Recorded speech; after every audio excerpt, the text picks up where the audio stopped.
fellow coaches, now welcome back to the most competitive league. Thank you. Hey, my guy. Thank you. Lampard, you almost got relegation last season. What did they find for you?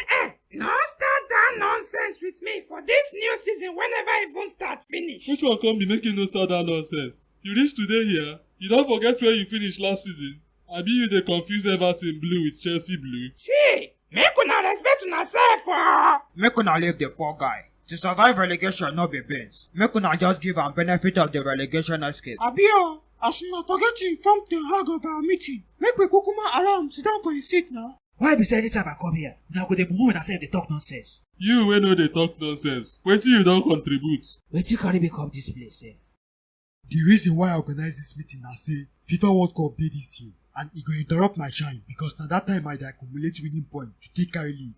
How we go take arrange this matter? You think say na you go carry EPL this season? See jam question. Tuko, the guy think say na him go carry am o. Which of una get the audacity to challenge me? Na me go still carry am now. Hey! I go die first now. Start dey dig your grave o. Wait though.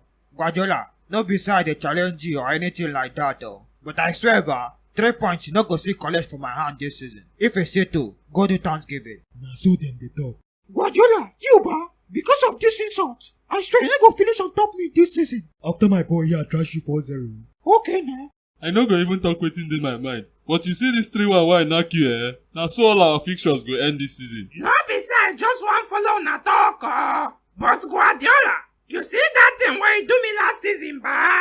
1.5 points no go see collect from me this season. You see why this guy no suppose follow us dey talk for here? See as he just cancel all our serious talk. Leave the guy. Na him get him out. We know say na him get him out. Nobody dey drag am with am. But why you go talk that kind thing? You think say we come play for here? He think say we come crack joke, night of 1,000 laugh. Una think say I dey joke? Just look, he still dey crack am. Highest point wey Man City go collect from my hand this season na 1 point. Abeg, I don comot for here. I no fit waste my hearing space for this nonsense.